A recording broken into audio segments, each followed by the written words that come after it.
Warahmatullahi wabarakatuh.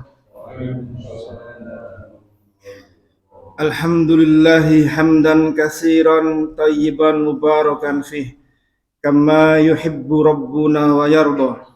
Ashhadu an la ilaha illallah wahdahu la syarikalah wa ashhadu anna Muhammadan abduhu wa rasuluhu la nabiyya wa la rasula ba'dah.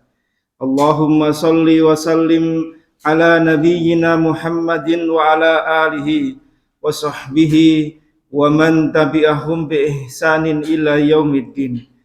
Ya ayyuhalladzina amanu taqullaha haqqa tuqatih wa la tamutunna illa wa antum muslimun. Ya ayyuhan nasu taqu rabbakumul ladzi khalaqakum min nafsi wahidah wa khalaqa minha zawjaha wa bassa minhuma rijalan katsiran wa nisaa wattaqullaha allazi tasaaluna bihi wal arham innallaha kana 'alaikum raqiba. Ya ayyuhalladzina amanu taqullaha wa qulu qawlan sadida yuslih lakum a'malakum wa yaghfir lakum dzunubakum wa man yuti'illaha wa rasulahu faqad faza fawzan 'azima. Summa amma ba'du. Allahumma anfa'na bima 'allamtana wa 'allimna ma yanfa'una wa zidna 'ilma.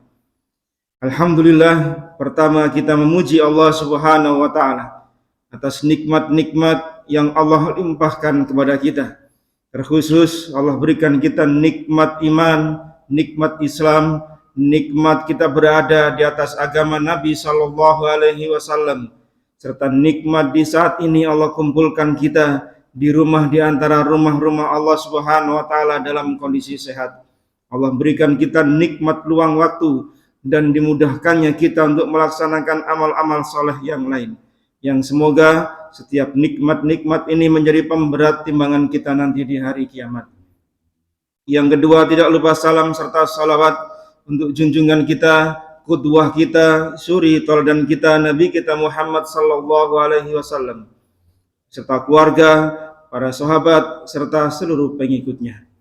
Jamaah sekalian yang dimuliakan oleh Allah Subhanahu wa taala, di antara nikmat pula yang wajib kita syukuri yaitu nikmat Allah berikan kita berada di majelis ilmu. Ini adalah nikmat yang Allah berikan di antara nikmat-nikmat yang lain. Nikmat ilmu itu lebih berharga dibanding dengan nikmat harta. Kata Ali bin Abi Thalib radhiyallahu anhu, beliau pernah mengatakan, al ilmu khairum minal mal. Ilmu itu lebih baik daripada harta dari berbagai macam sisi. Satu di antaranya kata Ali bin Abi Thalib, al ilmu yahrusuk wa anta tahrusul man. Kalau ilmu itu menjagamu, sementara harta engkau yang menjaganya. Jadi ketika kita diberi oleh Allah Subhanahu wa taala ilmu, maka ilmu itu akan bisa menjaga kita dari hal-hal yang dilarang oleh Allah, bisa memotivasi kita untuk melaksanakan kebaikan-kebaikan. Sementara harta semakin banyak kita miliki, semakin pusing kita untuk memikirkan bagaimana mengamankan harta kita. Sehingga ketika kita dimanapun, ya, maka ilmu itu akan terus membersamai kita, akan menjaga kita. Maka dari sisi ini saja, kata Ali bin Abi Thalib, ilmu itu lebih berharga, lebih baik daripada harta. Belum lagi permisalan-permisalan atau perbandingan ilmu yang lain dibanding dengan harta. Kemudian dengan ilmu itu, semoga Allah berikan kita kefahaman. Semoga Allah berikan kita faqih dalam melaksanakan agama ini. Karena di antara tanda kebaikan seorang hamba, may yuridillahu bihi khairan yufaqihu fiddin. Barang siapa yang Allah kehendaki kebaikan ada pada dirinya, maka Allah akan fahamkan dia untuk urusan agamanya. Makna faqih itu dia faham, kemudian dia berusaha untuk mengamalkan apa yang sudah dia fahami. Maka dari sekian banyak ilmu yang sudah kita peroleh dari majelis-majelis taklim dimanapun kita berada, baik offline maupun online, maka pertanyaannya, sudah seberapa besarkah kita bisa memahami ilmu itu, kemudian kita amalkan dalam kehidupan kita sehari-hari. Maka kita akan disebut orang faqih, orang faham terhadap agama, dan itu tanda kebaikan bagi seorang hamba. Yang semoga kehadiran kita di tempat ini, di majelis ilmu yang sedang kita raih ini, Semoga Allah berikan kefahaman sehingga kemudian Allah berikan kebaikan-kebaikan pada diri kita. Amin amin ya rabbal alamin. Bapak Ibu sekalian jamaah yang dimuliakan oleh Allah Subhanahu wa taala, kita akan melanjutkan hadis-hadis dalam kitab Riyadhus Shalihin. Kita masih di bab yang pertama, kita masuk hadis yang ke-7. Wa an Abi Hurairah Abdurrahman ibnu Sakhar radhiyallahu anhu qala Rasulullah sallallahu alaihi wasallam, innallaha la yanzuru ila ajsamikum wala ila suwarikum walakin yanzuru ila qulubikum wa a'malikum. Rawahu Muslim. Dari Abu Hurairah radhiyallahu anhu, semoga Allah meridainya, yaitu yang bernama Abdurrahman bin Sakhar. Jadi nama aslinya Abu Hurairah itu Abdurrahman bin Sakhar. Kita tidak banyak mengetahui nama Abu Hurairah. Yang kita kenal ya Abu Hurairah, ya bapaknya kucing. Ya, padahal namanya adalah Abdurrahman bin Sakhar. Setelah sering membawa kucing di lipatan gamisnya, jubahnya, maka orang-orang sering manggil dengan Abu Hurairah, dan Nabi pun juga memanggil nama dengan panggilan Abu Hurairah. Dia berkata bahwasanya Rasulullah SAW bersabda, innallaha la yanzuru ila ajsamikum wala ila suwarikum. Sesungguhnya Allah Subhanahu wa taala tidak melihat pada tubuh dan jasad kalian. Allah tidak memperhatikan tubuh kita mau tinggi mau besar, jasad kita mau hitam mau kurus, mau gemuk mau putih mau abu-abu. Allah tidak perhatikannya itu. Apa yang Allah perhatikan? Walakin yanzuru ila qulubikum wa a'malikum. Tapi Allah memperhatikan hati-hati kalian dan amal-amal kalian. Jamaah yang dimuliakan oleh Allah Subhanahu wa taala, kita ambil faedah hadis ini. Yang pertama tentang perawi hadis, yaitu Abu Hurairah radhiyallahu anhu. Beliau berasal dari suku Ad-Daus di Yaman, lahir 28 tahun setelah Rasulullah SAW lahir. Jadi selisih 28 tahun dengan Nabi SAW, masuk Islam di antara tahun ke-7 Hijriah. Ya. Yang menarik jamaah sekalian, suku Daus ini adalah salah satu suku yang tidak suka dengan dakwah Nabi SAW. Pernah Nabi berdakwah di sana, kemudian seluruh kaumnya itu mengusir Nabi SAW, tidak menerima dakwah Nabi SAW. Kemudian disarankan oleh para sahabat yang lain, bagaimana kalau engkau berdoa ya Rasulullah tentang kecelakaan kaum ini? Kan mereka ini kan berani sama engkau. Mengapa tidak engkau doakan kecelakaan saja? Ya, binasa. Maka kemudian Nabi justru mengatakan faqal Allahumma hdi dausan wa'ti bihim. Ya Allah, berilah hidayah kepada suku Daus dan datangkan mereka kepadaku. Sehingga ketika Abu Hurairah datang pada Nabi SAW di tahun ke-7 Hijriah untuk masuk Islam, maka Nabi memuji Allah Subhanahu wa taala. Karena Nabi mengatakan, sungguh aku dulu mengira tidak ada kebaikan pada suku Daus. Karena saking tidak menerimanya dakwah Nabi SAW, sampai Nabi mengira nggak mungkin ada ini suku Daus ini masuk Islam, nggak mungkin. Tapi Nabi dengan rahman rahimnya, maka dengan sifat itu Nabi justru mendoakan apa? Hidayah. Ini salah satu akhlak Nabi, akhlak yang wajib untuk kita teladani, yaitu apa? Menjadi orang yang penyantun, sabar, kemudian bisa memberikan doa-doa kebaikan untuk orang lain. Sebagaimana ada seorang Nabi menceritakan, dia dihajar oleh kaumnya, berdarah wajahnya, kemudian justru Nabi itu berdoa, Allahumma gfirli qaumi wa innahu la ya'lamun. Ya Allah, ampuni kaumku ya Allah, karena mereka tidak paham. Demikian juga ketika Nabi SAW berdakwah ke Taif, yang seluruh penduduk Taif tidak menerima dakwah Nabi SAW, sampai pun anak-anak kecil melempari Nabi SAW, sampai beliau berdarah kaki, wajah beliau.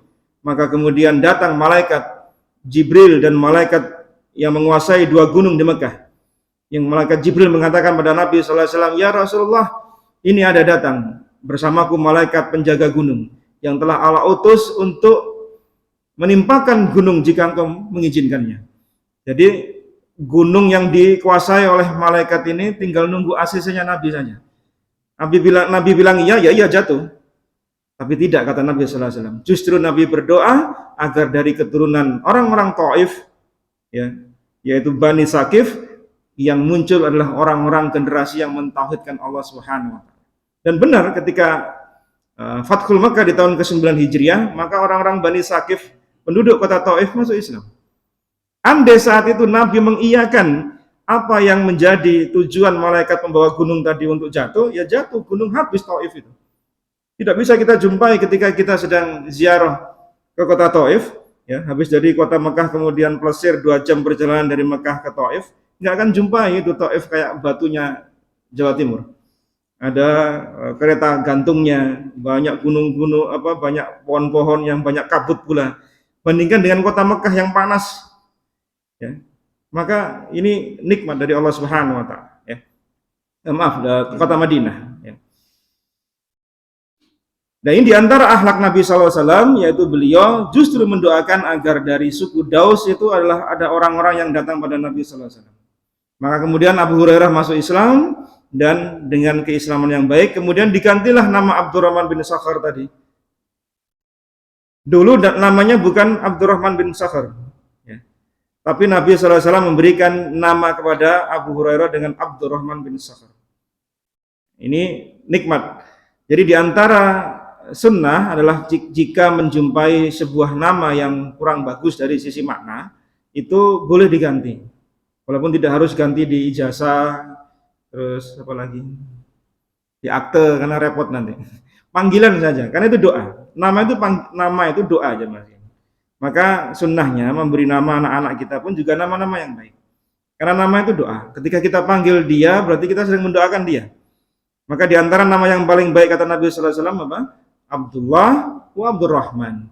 Nama yang mengandung penghambaan pada Allah Subhanahu wa taala. Sehingga kalau kita panggil anak kita ya Abdullah, maknanya wahai hambanya Allah. Jadi tertanam pada anak kita, benaknya, otaknya, hatinya, sanubarinya, aku ini hambanya Allah. Aku ini hambanya zat yang maha menguasai diriku. Sehingga nilai penghambaan pada dirinya itu akan lebih besar. Ya, ini hikmah, ya Mas. Kemudian beliau membersamai Nabi sallallahu alaihi wasallam kurang lebih 4 tahun. Karena setelah itu beliau wafat. Tetapi yang menarik jamaah sekalian, dalam waktu singkat itu Abu Hurairah radhiyallahu an banyak mengumpulkan hadis dari Nabi sallallahu alaihi wasallam. Beliau menduduki peringkat pertama dalam perawi hadis. Ada 5.374 tersebar di Bukhari, Muslim dan Musnad Imam Sunan yang lain. Kenapa kok sampai 4 tahun saja beliau bisa mengumpulkan 5.374 hadis? Kemudian dikritisi oleh seseorang yang sudah meninggal dunia, oh enggak mungkin itu, 5.374 hadis, 4 hari, 4 tahun itu setahun, seharinya berapa kali dan mendengar hadis Nabi sallallahu alaihi wasallam. Kenapa? Karena Abu Hurairah itu tinggalnya di selasarnya masjid, di emperannya masjid, di terasnya, ahlu suffah. Karena beliau tidak memiliki tempat tinggal, sehingga lebih sering bersama Nabi sallallahu alaihi wasallam. Sehingga banyak menukil hadis-hadis dari Nabi sallallahu alaihi wasallam. Satu. Yang kedua, beliau diberi doa oleh Nabi sallallahu alaihi wasallam agar beliau ini hafalannya tidak cepat hilang. Pernah satu ketika dibentangkan sorban, kemudian Nabi berdoa di sorban tadi, kemudian diberikan pada Abu Hurairah, dan dengan sejak itulah kemudian Abu Hurairah gampang menghafal dan tidak hilang hafalannya. Pernah dites oleh seorang sahabat, Abu Hurairah itu dites tanpa sengaja, kalau kita pakai rekaman ya, dulu nggak pakai rekaman. Selang sekitar 2 bulan berikutnya, dites dibacakan lagi hadis yang sama dulu itu, ternyata persis dengan apa yang dibacakan 2 bulan yang lalu. Padahal di Bukhari, Muslim, riwayat Abu Hurairah itu panjang-panjang hadisnya. Ini menunjukkan kecerdasan dari Abu Hurairah radhiyallahu an, yang dengannya kemudian banyak para tabi'in berguru kepada Abu Hurairah radhiyallahu an. Beliau wafat di tahun ke-57 Hijriah, dimakamkan di Baqi di usia 78 tahun.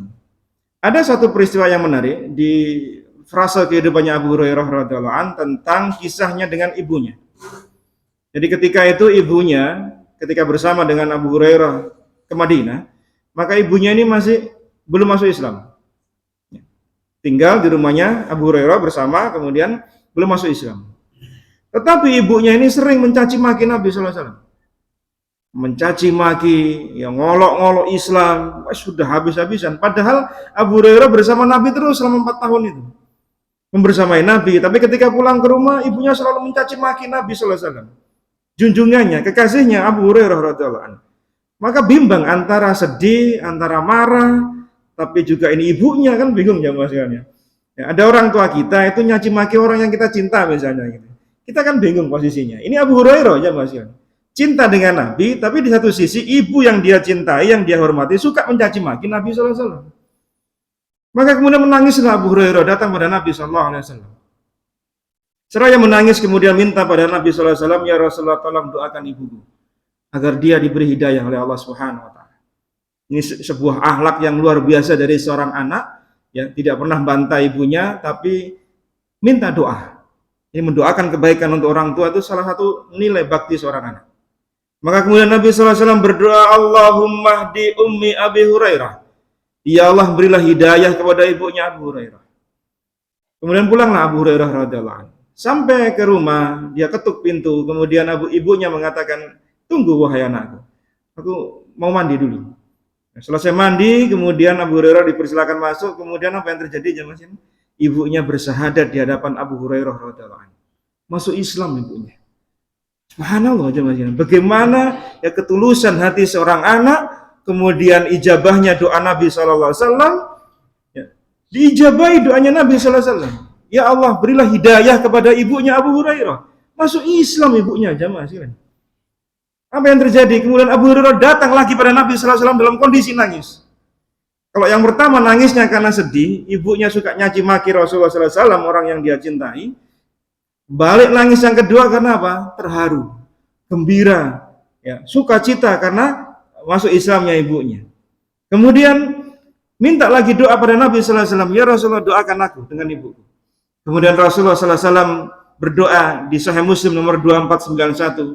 Beliau berdoa, Allahumma habib ubaidaka hada wa ummuhu ila ibadikal mu'minin wa hababhum ilaihima. Ya Allah, jadikanlah hambamu ini, yaitu Abu Hurairah dan ibunya, orang yang dicintai kaum mukminin, dan ia berdua juga cinta kepada kaum mukminin. Jadi Nabi mendoakan Abu Hurairah dan ibunya agar dicintai oleh kita orang-orang mukmin.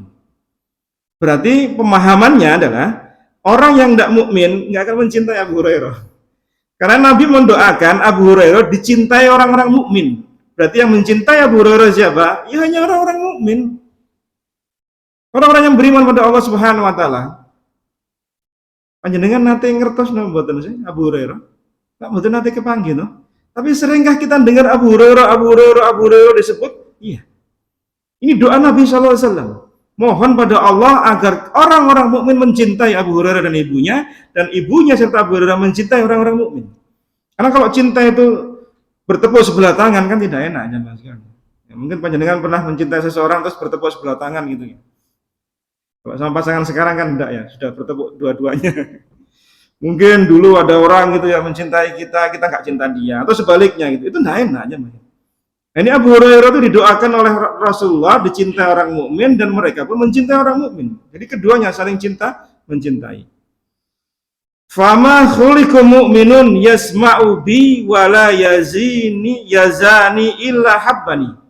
Maka tidaklah ada seorang mukmin, ini kata Abu Hurairah, yang mendengar namaku dan bertemu denganku melainkan ia mencintaiku. Dan benar jemaah sekalian, ini bukti kenabian Nabi sallallahu alaihi wasallam. Termasuk bukti mukjizatnya Nabi sallallahu alaihi wasallam dengan doa tadi. Kita tidak kenal Abu Hurairah siapa, tidak pernah ketemu pula, tidak tahu profil wajahnya ya apa, tapi kita cinta sama dia. Membawakan hadis Nabi sallallahu alaihi wasallam sekian banyak, 5.374 hadis, ya, dengan apa? Doa Nabi sallallahu alaihi wasallam. Hikmahnya apa di hadis ini? Kisah tentang ibunya yang belum masuk Islam tadi. Kata para alim ulama, ada faedah yang bisa kita ambil. Yang pertama adalah orang yang beriman itu boleh satu rumah dengan orang tuanya yang masih kafir. Karena Abu Hurairah masih sudah muslim, mukmin, satu rumah dengan ibunya yang kafir. Maka ini diperbolehkan gitu. Bukan berarti harus menyendiri, harus pisah, enggak. Diperbolehkan orang satu rumah dengan orang tuanya yang masih kafir, yang masih musyrik. Nah, sebagaimana Abu Hurairah radhiyallahu anhu. Yang kedua, hikmah dari pelajaran dari hadis ini, dari kisah Abu Hurairah dan ibunya adalah anak yang berbakti kepada orang tua itu pasti ingin bersungguh-sungguh memberikan sesuatu yang terbaik untuk orang tuanya. Apa yang terbaik itu? Hidayah. Apa yang terbaik itu? Pelajaran tentang agama. Bagaimana orang tua kita bisa faham agama. Kalau tidak kenal agama, dikenalkan agama. Kalau sudah kenal agama, dikenalkan sunnah. Kalau dia jauh dari Allah, dikenalkan supaya nggak maksiat dan seterusnya. Ini adalah nikmat Yaitu apa? Memberikan sesuatu yang terbaik untuk orang tua. Sementara kadang kita memberikan sesuatu itu apa? Ya berupa materi. Ya, tidak harus materi. Kasih sayang kita, kemudian perjumpaan kita dengan orang tua. Kadang Bapak Ibu sekalian, jamaah yang dimuliakan oleh Allah, orang tua itu kalau nunggu anaknya kadang tidak nunggu materinya. Nggak nunggu oleh-olehnya anak. Nunggu apa? Nunggu ketemu sama anaknya, ketemu gitu aja. Apalagi momen Ramadan selepasnya kemudian Syawal.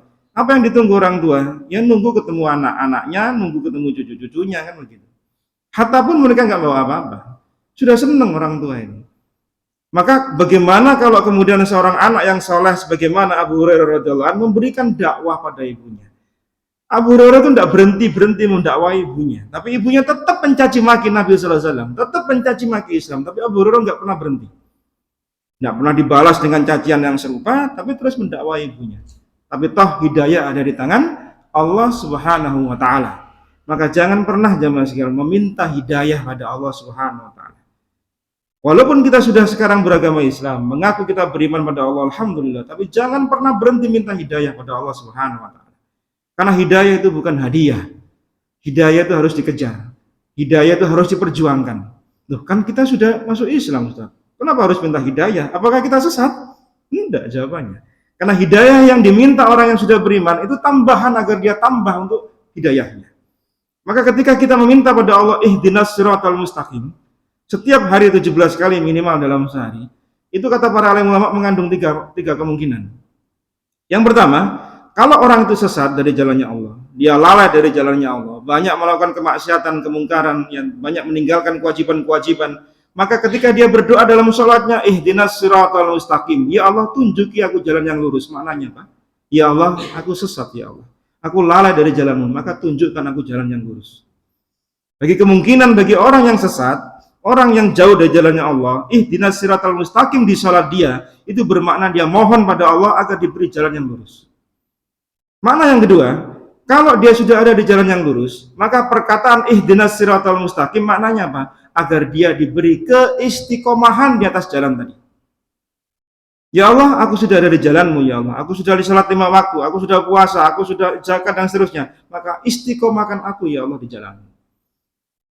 Maka kata para ulama, ketika seseorang itu bisa istiqomah lazim di atas jalan ketaatan kebenaran, itu sebuah hal yang luar biasa. Ketika kita contohnya mau Quran, deres, itu kan butuh perjuangan. Yang lebih butuh perjuangan lagi kita mendawamkan, mengistiqomahkan atau membaca di awalnya. Mana yang lebih berat? Memulainya atau terus-terusan untuk menjaga supaya kita tetap membaca? Mana yang lebih berat? Istiqomahnya, menjaga supaya tetap membacanya tadi loh Pak. Panjenengan hadir sholat 5 waktu di masjid ini. Mana yang lebih berat? Tetap melazimkan diri untuk datang sholat 5 waktu itu yang berat. Kita bisa istiqomah ya, birrul walidain dengan orang tua kita. Kita bisa kasih sayang sama anak-anak kita, ihsan dengan tetangga, itu butuh keistiqomahan jemaah. Jadi amal itu enggak rok-rok asem. Ngertos nggih rok-rok asem nih? Asem itu, buah asem Jawa itu kalau digoyang gini dek, rotok semua habis itu selesai. Enggak ada lagi buahnya yang turun. Jadi amal seorang mukmin itu enggak rok-rok asem, enggak musiman. Jadi bukan kayak Ramadan kemarin. Ramadan tuh, masya Allah, masjid, surau, langgar, penuh sesak sampai bikin teror. Nanti paling 2 pekan, kira-kira dibongkar mana? Jamaahnya sudah mengalami kemajuan pesat. Maju pesat semua, masuk ke depan. Saya pernah ngisi terawih di daerah mana itu? Wilayut sana. Saya di hari ketiga kalau nggak salah, atau keempat. Itu ada teropnya. Dipasang gitu ya. Katanya jamanya meluber sampai di luar gitu ya.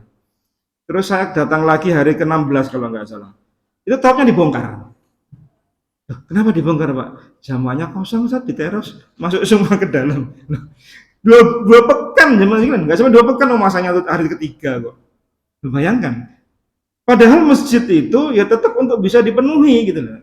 Artinya begini, orang melakukan kebaikan itu butuh perjuangan betul. Tapi mempertahankan kebaikan itu butuh perjuangan lebih berat. Maka dikatakan oleh para alim ulama kita, a'zamul karamah luzumul istiqomah. Karamah yang paling agung, yang paling besar, bukan kita bisa terbang di atas awan. Bukan kita bisa berjalan di atas air. Bukan nggak mempan dibacok senjata tajam. bukan terlihat di waktu yang sama di beberapa tempat, bukan. Karomah yang paling agung luzumul istiqomah, engkau tetap di jalannya Allah Subhanahu wa taala, itu karomah. Enggak usah muluk-muluk kita bisa ini dan itu, enggak usah. Istiqomah di amal soleh itu saja, itu sudah luar biasa. Karena mempertahankan bisa sholat 5 waktu terus aja, itu sulit. Nah, mempertahankan itu, maka disebut oleh para ulama, a'zamul karomah, karomah yang paling agung. Maka ketika kita mengatakan pada Allah, ihdinas siratal mustaqim dalam sholat kita mohon sama Allah, ya Allah, istiqomahkan aku di atas jalan ini. Yang ketiga maknanya, ketika kita mengatakan ihdinas siratal mustaqim, maknanya, jika orang itu sudah istiqomah di jalan Allah, maka dengan doa tadi, dia mohon supaya dibukakan pintu-pintu kebaikan yang belum dia kerjakan. Sehingga maknanya, ya Allah, aku sudah ada di jalanmu istiqomah, ya Allah, maka bukakan pintu-pintu kebaikan amal yang lain yang belum saya kerjakan.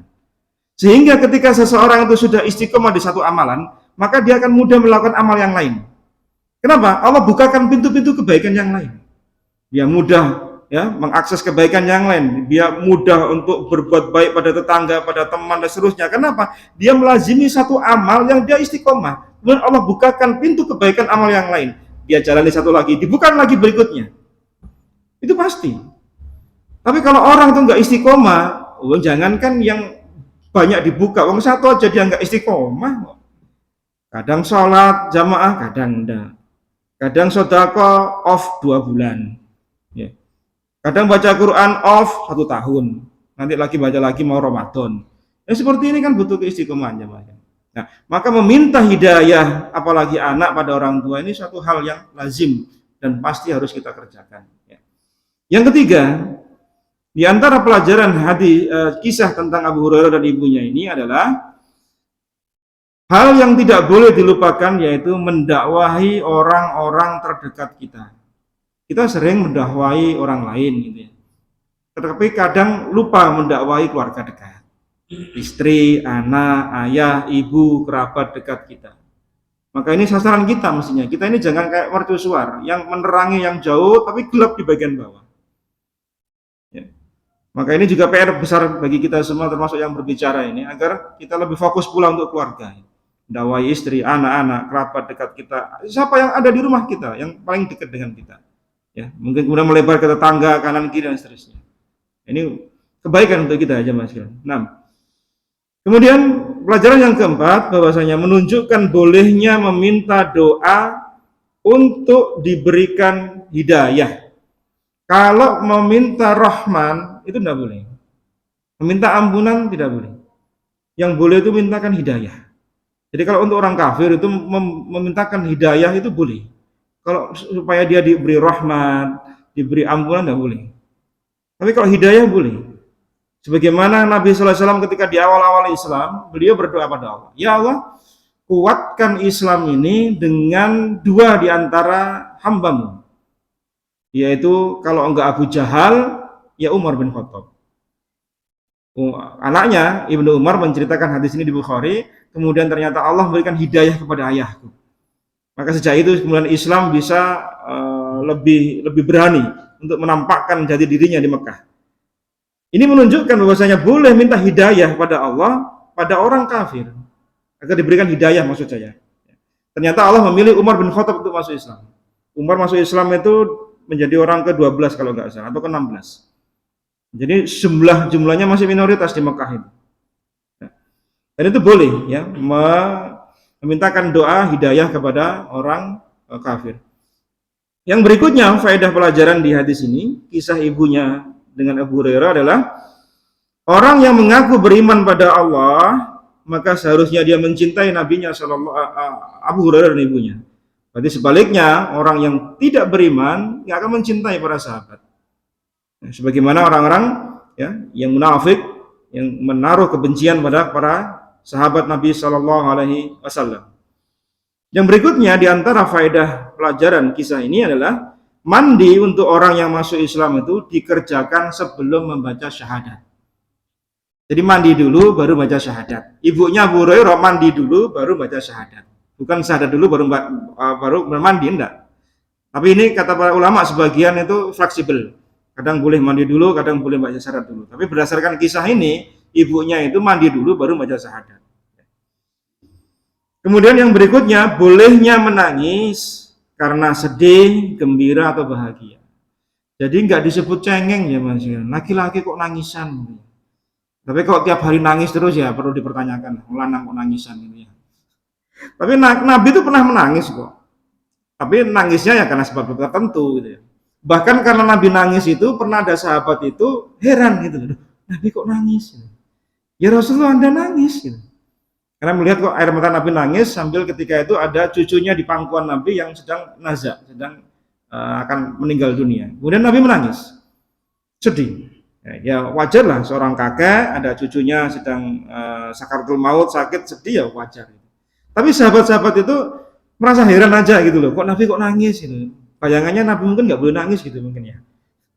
Apa kata Nabi Sallallahu Alaihi Wasallam? Tidaklah air mata ini keluar kecuali dari hati yang Allah berikan rahmat.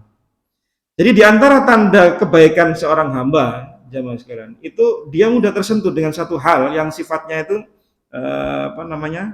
memunculkan rasa iba. Yang aneh kalau dia ada muncul rasa sedih, tapi dia nggak muncul nangisnya, gitu. Malah dia ketawa. Ini bahaya mana?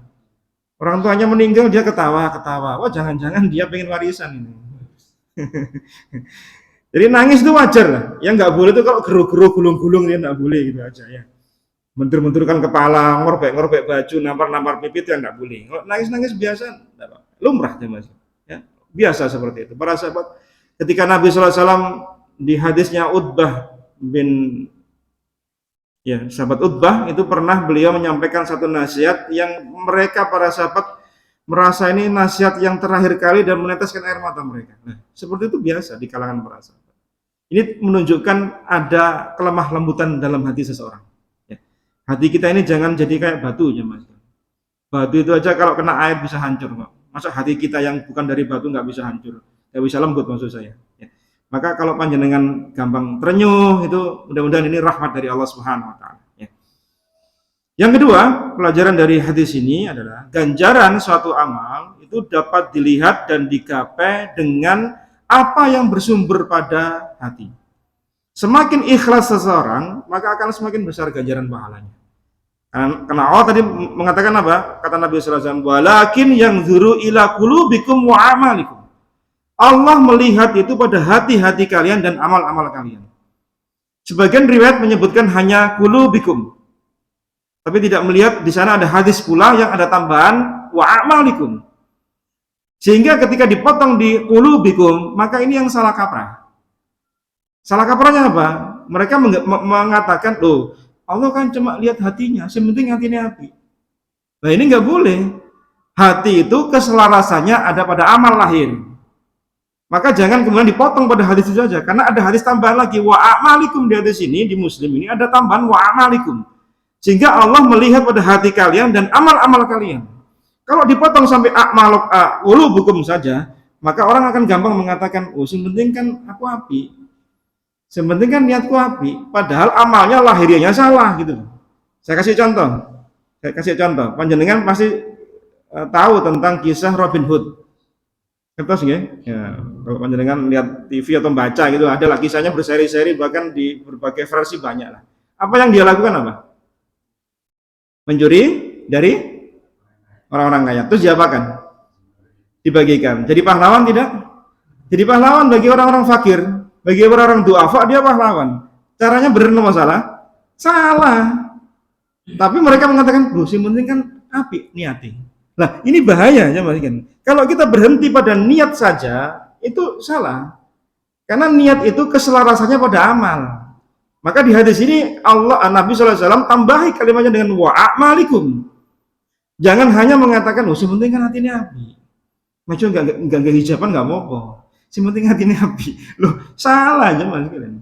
Hijab, kerudung, jilbab itu syariat bagi orang wanita. Maka tidak boleh seorang muslimah beralasan dengan yang penting kan hati ini. Ya, perkara yang luarnya acak-acakan ya ini enggak boleh. Nah, karena apa? Mereka sering pakai hadis ini cuma dipotong. Yang penting hatinya api. Ya, yang penting hatinya bagus. Niat saya kan baik. Kenapa? Saya berbuat ini niat saya baik kok. Lu enggak bisa. Karena niat baik itu harus dimunculkan dengan amal yang baik pula. Maka Allah Subhanahu wa taala mengganjar setiap hamba itu dengan apa? Dengan hati mereka. Perhatikan di ayat Al-Hujurat ayat 13. Di sana Allah sebutkan di akhir ayat, inna akramakum indallahi atqakum. Di awalnya Allah sebutkan apa? Bahwasanya manusia itu diciptakan laki-laki, perempuan, berbangsa-bangsa, bersuku-suku, sebab mereka saling ta'aruf, saling berkenalan, saling memberikan manfaat. Karena kalau panjenengan hidup menyendiri saja nggak ada manfaat dari orang lain. Maka adanya bangsa-bangsa, suku, mereka ada dilebihkan sisi perdagangan, di sini dilebihkan dari sisi pertanian. Kenapa? Supaya mereka saling mengenal. Nah, di antara kebanyakan orang tadi itu kan mereka saling mengunggulkan. Unggul rasnya, unggul ilmunya, unggul pertaniannya, unggul kemajuan peradabannya. Maka kata Allah di akhir itu sebagaimana, inna akramakum indallahi atqakum. Kamu jangan mengaku orang paling mulia, enggak. Yang paling mulia itu yang paling takwa. Nah, di mana letaknya takwa? Di hatinya. Nah, takwa itu tidak hanya ada di hati, tapi ada di lahiriah muncul. Maka Allah sebutkan ketika puasa kemarin, kita apa sebutnya? Ya ayyuhalladzina amanu kutiba alaikumusiyam kama kutiba alal ladzina min qablikum la'allakum tattaqun. Orang berpuasa itu supaya mereka menjadi orang bertakwa. Sehingga outputnya jemaah sekalian, kita ini menjadi orang takwa. Nah, takwa itu memang hahuna, letaknya di hati. Tetapi konsekuensi logisnya ada di luar. Orang nggak bisa disebut cuma takwa. Mana buktinya takwa? Takwa itu nggak hanya di masjid, jemaah sekalian. Takwa tempatnya nggak hanya di surau, nggak hanya dilanggar. Takwa dimanapun kalian berada. Bukankah Nabi SAW mengatakan apa? Ittaqillaha haitsuma kunta. Bertakwalah kalian dimanapun kalian berada. Di kantor, di pasar, di jalanan, di mall, di mana saja. Karena takwa itu bukan hanya letak di posisi, tapi dimanapun kita ada hati kita, dimanapun badan kita, ya itulah takwa. Wa'at bi'isayyatal hasanata tamhuha, dan iringi keburukan dengan kebaikan yang mudah-mudahan bisa menghapus keburukan tadi. Nah, closingnya yang menarik, Nabi tutup hadis tadi dengan apa? Wa khaliqin nas bi khuluqin hasanin, dan bergaulah engkau pada manusia dengan akhlakul karimah. Yang menarik apa jemaah? Kok Nabi closing dengan tutup statementnya dengan apa? Wa khaliqin nas bi khuluqin hasanin. Padahal akhlakul karimah itu bagian dari takwa. Seharusnya nggak pakai wa khaliqin nas tadi dengan khuluqin hasanin, ini selesai hadis ini. Tapi kata para ahli hadis ketika mensarah hadis ini menunjukkan kadang ada sebagian orang salah faham. Dikiranya kalau takwa itu urusannya sama Allah saja. Sholat, puasa, ya, deres Qur'annya, sedekah, selesai. Kemudian ketika dia bermuamalah dengan sesamanya, dia curang, dia suka dusta, suka berkhianat, suka berbuka masam, dan seterusnya. Maka Nabi ingin mengkanter pemahaman yang keliru ini dengan Nabi sebutkan di akhir hadis, orang bertakwa itu nggak hanya cuma itu. Disuruh apa? Wa khaliqin nas bi khuluqin hasanin. Disuruh berakhlak yang baik dengan sesama manusia. Itu buahnya takwa, ya. Sakit dipahami nih apa yang saya sampaikan ya? Karena orang sering memahami keliru. Ya salah kayak tadi itu. Walakin yang duru ila qulubikum. Yang penting kan nantinya api. Perkara amali keliru sih penting niatku api kok ini. Saya nyuri itu karena saya bagi-bagikan untuk orang duafa. Ya kayak Robin Hood tadi loh saya ceritanya. Walaupun itu cerita fiksi atau enggak saya nggak paham. Ya. Tapi sering dijadikan contoh orang baik ya, dengan cara yang salah gitu. Nah kita tidak boleh meniru yang seperti itu, tidak boleh. Cara yang benar, hasil yang baik harus dimulai dari cara yang benar pula. Tidak boleh hasilnya baik, tapi caranya salah, tidak boleh. Karena Islam ini sudah mengatur tata cara ibadah dengan cara benar. Maka kita nggak boleh cari-cari inovasi dengan alasan, wah ini kan niat saya kan baik. Tidak bisa, jangan. Agama ini bukan akal kita masalahnya. Kalau ada 10 manusia, maka akan ada 12 pendapat. Untuk menunjukkan bahwasanya manusia itu beda-beda dalam berpendapat dan punya keinginan yang macam-macam. Tapi kalau disatukan di atas Quran dan Sunnah, maka insya Allah akan jadi satu.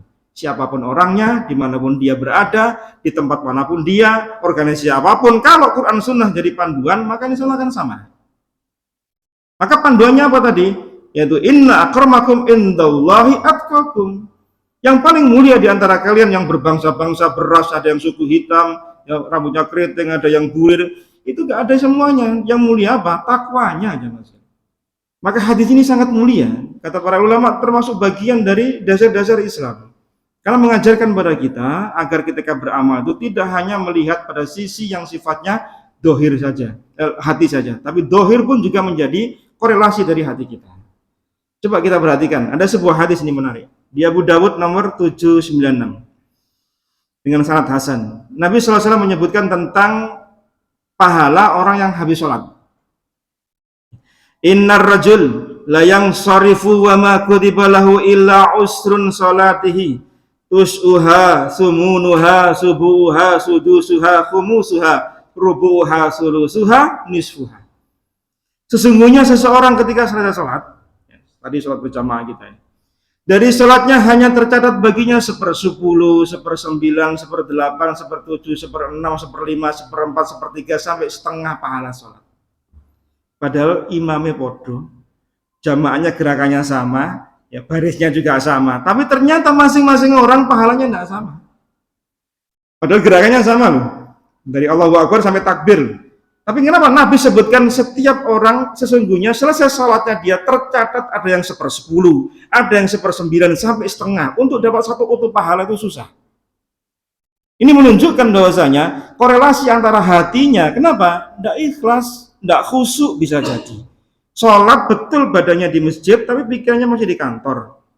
Betul badannya di masjid, pikirannya masih tercantol di tempat kerjanya atau di mana saja. Sehingga ketika dia selesai sholat, dapatnya 1/10. Maka tugasnya imam itu sebenarnya berat ya mas. Imam itu tugasnya berat. Karena dia menanggungsikan banyak orang di belakangnya. Maka minimal imam itu harus tahu fikihnya sholat. Kenapa? Dia menanggung beban sekian banyak orang. Imamnya bagus, jamaahnya terangkat semuanya. Tapi kalau panjenengan sholat sendirian, ya, sholat sendirian di rumah, ya, nggak jamaah, panjenengan amburadul sholatnya nggak kusuk, hilang apa pahalanya? 1/10 dapatnya minimal ini. Bayangkan teman-teman. Setiap hari kita sholat 5 waktu minimal, tapi ternyata kita nggak khusyuk. Nah, berarti apa? Hati ini penting. Nah, hati ini tempat mulainya amal kita. Ya, tempat mulainya amal kita. Maka jamaah sekalian yang dimuliakan oleh Allah Subhanahu wa taala, lihatlah perkataan Ibnu Mas'ud radhiyallahu anhu ketika beliau mensifati para sahabat. Kenapa para sahabat Nabi sallallahu alaihi wasallam itu di masa mereka itu banyak sekali keutamaan dibanding dengan orang setelah sampai kita ini. Ya. Karena kata Nabi sallallahu alaihi wasallam bahwa khairun nasi qarni summa ladina yalunahum summa ladina yalunahum. Sebaik-baik generasi adalah orang-orang yang semasa denganku, yaitu para sahabat.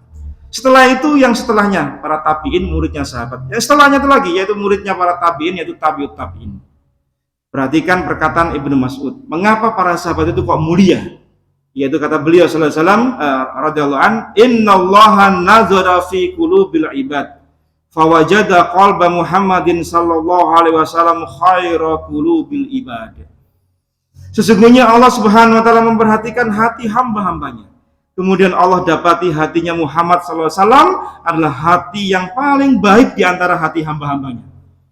Jadi hatinya Nabi sallallahu alaihi wasallam hati yang paling baik saat dunia, sealam semesta. Fastafahu li nafsihi faba'asahu birisalati, sehingga Allah memilihnya untuk diutusnya sebagai pembawa risalahnya. Kenapa kok Nabi kok bukan Abu Jahal gitu ya, bukan Abu Sofyan itu misalnya ya. Karena Allah Maha tahu hatinya Nabi sallallahu alaihi wasallam kita itu Nabi hati yang paling baik, hati yang paling lembut. Summa nadzara fi qulubil ibadi ba'da qalbi Muhammadin. Kemudian Allah memperhatikan hati hamba-hambanya setelah hatinya Muhammad sallallahu alaihi wasallam. Maka fawajada quluba ashabihi khaira qulubil ibad. Allah mendapati hatinya para sahabat adalah hati yang paling baik setelah nabinya sallallahu alaihi wasallam. Sehingga mereka dipilih untuk menjadi pendukung nabinya, pelindung nabinya, membersamai nabinya sallallahu alaihi wasallam. Maka apa yang dipandang baik oleh para sahabat, baik pula.